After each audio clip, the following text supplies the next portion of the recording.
Hello everyone, my name is Casey Trivet and today I'm going to be presenting information to you on skin cancer.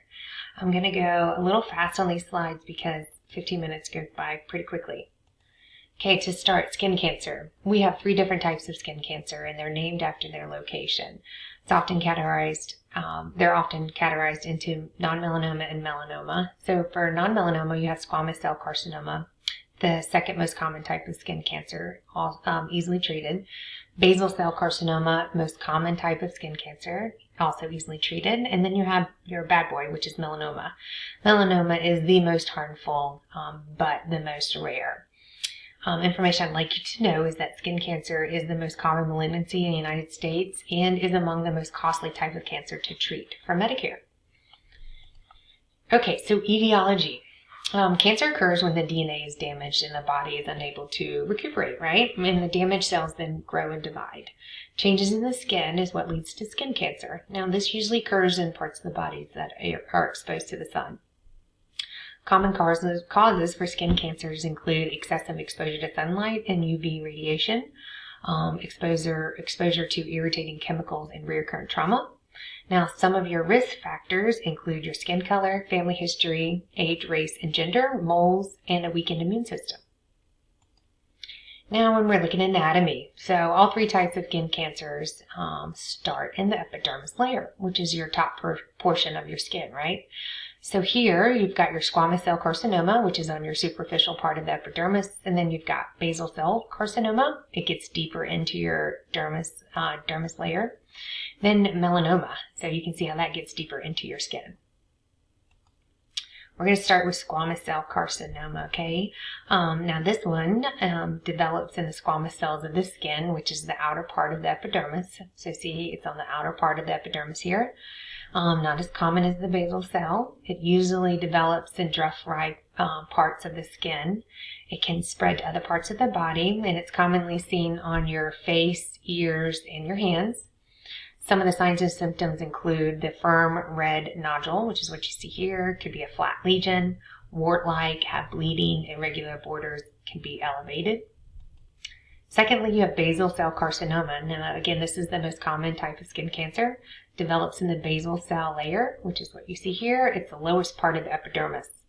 All right, and now this one's usually seen in the face, neck, and scalp. After healing, it may return, and it can spread to other areas of the body. Now, some of the signs and symptoms include a red color spot, which is kind of here, pearly, waxy, shiny bump, flat, flesh-colored, brown scar-like, and it could be an open sore with bleeding and scabbing. Now, melanoma. So melanoma tumors are rare, but it is the most harmful, especially if it spreads to the lymphatic system. Now, these skin cancers develop in the cells called melanocytes, and it can occur in normal skin or an existing mole. And they're usually seen on the trunk and face of men and in women on the lower legs, and this can affect all skin tones. It's usually going to occur on the palms and the soles and underneath the fingernails and toenails of darker skinned individuals. So here's your cross-section of your melanoma. You have your abnormal area, and it's seeping on down to the hypodermis layer. Some of the signs and symptoms include the large brownish spots with dark speckles, a mole that changes color, size, and feel. It could be painful when the lesion itches or bleeds, asymmetrical, irregular borders, and it can quickly change. Now here are the pictures of the signs and symptoms I just described. So you've got changes in color, size, and shape, asymmetrical, irregular borders. Now, melanoma has 4 stages. It goes from stage 0 to stage 4. Stage 0 here, it's pretty much confined to the epidermis layer. Then you can see how it further quickly goes down the epidermis and dermis layer. When it gets to stage 3, it's spread to the lymph nodes, and then stage 4, it's spread to other organs. And here's a picture of on the back of a female. So when we're looking at incident rates and statistics, cancer of the skin is one of the most common skin cancers. Now, when we're looking at basal cell and squamous cell carcinoma, it rarely causes death. Approximately 5.4 million people are diagnosed each year. Now, when we're looking at melanoma, the American Cancer Society does say that melanoma accounts for 1% of all skin cancers. However, it's the one that causes the most deaths. Now, when we're looking at ethnicity, here in this graph, you can see that there are more white individuals that are diagnosed per year, and this statistics came from 2007, than any other ethnicity. And the American Cancer Society reports that fair-skinned individuals who freckle and burn easily are at a higher risk for developing skin cancer. In 2012 to 2016, CDC reported the highest death rates were among non-Hispanic white males, and the lowest was among African American females and Asian. Now, when we're looking at gender, CDC reports skin cancer occurs more in males than females. There's going to be more diagnoses and more deaths in males. Now, this is a good graph too. This shows you the correlation between male versus female and ethnicity. So here you're going to have a higher diagnosis and death rate with the white male versus the white female versus any other ethnicity too. With age, the average age of diagnosis is going to be 65. So it's typically diagnosed in the older population. However, my father was diagnosed at the age of 18 with melanoma, and he was diagnosed 3 times. So it still does happen in the younger individuals. So diagnosis. So your irregular moles and skin lesions are going to really first be noticed by the individual or the family member. The dermatologist and a pathologist are really the ones that diagnose the skin cancer. During a skin examination, if the dermatologist suspects cancer, he will perform a biopsy. And the biopsy is just a removal of the skin tissue that's looked under at a microscope. And the pathologist is really the one that's going to be doing the diagnosis, and he can determine whether or not if it's melanoma. So the key factors of diagnosis is early detection, self-examination. So you really need to know your skin. You need to teach your patients to know their skin. You need to follow the ABCDs of skin checks and mole checks. Regular skin examinations by your clinician, and then your biopsy. So I'm going to show you a video, which I think is very important for us as practitioners. It is following the ABCDE rule.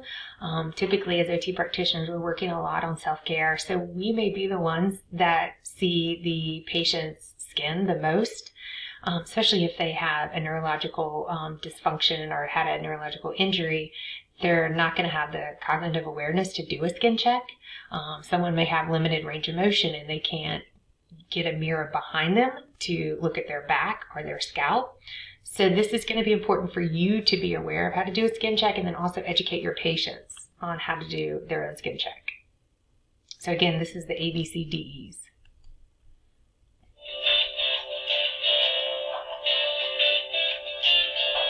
A stands for asymmetry. If you draw a line through the middle of this benign mole shown here, the two sides will match, meaning it is symmetrical.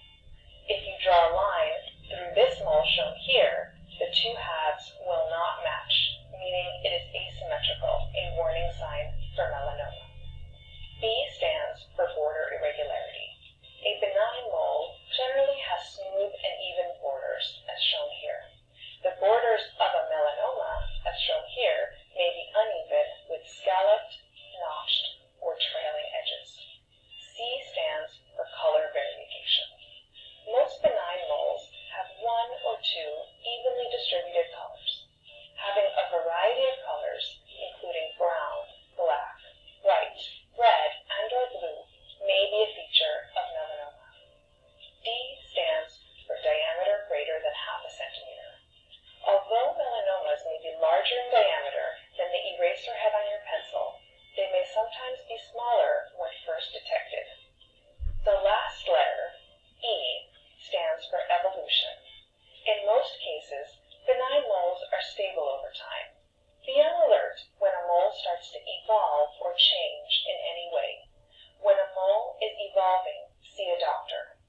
Any change in size, shape, color, texture, elevation, or any new symptom, such as bleeding, itching, or scabbing,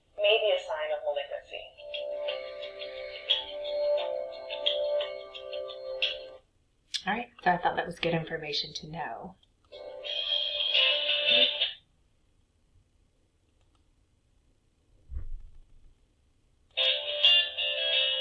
I can move it past. Okay, so now we're going to move on to treatment and medication. Treatment's really going to depend on the type of cancer, your tumor size, location, the patient's age, and health. Surgery is going to be the most common form of treatment. Now, when looking at basal cell and squamous cell carcinoma, your options include surgery. So you've got an excision, which you can do, which is cutting away the tumor and the small margin on the outside of it. This approach is really used, most commonly used for squamous cell carcinoma. It's got a 92% success rate. Your second type of surgery is the ED&C. I'm not going to try and say those names because I'll butcher it. It's kind of like a scraping away, commonly used for basal cell carcinoma. It's not as effective for treating larger squamous cell tumors. This procedure may have to be repeated, unfortunately, but it does have a 96% success rate. Now, your Mohs micrographic surgery, this has now become one of the most common types of treatments with better outcomes. So this one has about a 97% success rate. All right, so continuing with basal cell and squamous cell carcinoma, radiation is another option. This option is used if surgery is not a good fit. It can also be used after surgery as well, and it has about a 90% success rate. Now you have immune response modifiers, photodynamic therapy, topical anti-tumoral medication, and topical chemotherapy. These are really used to treat superficial tumors. It will not destroy tumors that have developed deep below the surface. And the success rate, there was not a lot of evidence based on the success rate for these. Now with melanoma, recommended treatment options will depend on the melanoma stage and location. Surgery is still going to be considered the best option for melanoma with a 92% success rate for excision surgery. Now for your stages, stage 0, it's not as deep. So surgery is very effective, Mohs surgery for sensitive areas. Stage 1 and 2, excision surgery, possible removal of, looking at a biopsy of the lymph nodes if it's progressed. Stage 3, if you remember, this one's already reached the lymph nodes, so treatment will be a wide excision and a removal of the lymph nodes. Radiation and targeted therapy drugs may be provided to prevent the melanoma from coming back. Stage 4, cancer has already reached past the lymph nodes and spread into other areas of the body, so removal of the lymph nodes and the tumor is going to be recommended in addition to any organs in which it's metastasized over to. So your prognosis is going to depend on the type of skin cancer, again, the size and location. Early detection improves prognosis. Because basal cell and squamous cell carcinomas are less invasive tumors, the prognosis is excellent. However, if it's left untreated, it can spread deeper and spread to other areas and possibly become life-threatening. For prognosis of melanoma, if detected early and the tumor is removed, the prognosis is good. However, there is still a chance that it may come back. The survival rate decreases once it gets to stage 4. If it's left untreated, it can spread and become life-threatening. The 5-year survival rate by the American Cancer Society, the local cancer is not spread, you have a 99% success rate. Regional, spread to the lymph nodes, 65%, and distance, spread to other parts of the body, 25% success rate. Okay, so that is all my information on my presentation. If you have any questions, or actually I think your questions are going to be uploaded into the discussion post. I appreciate your time, and thank you very much.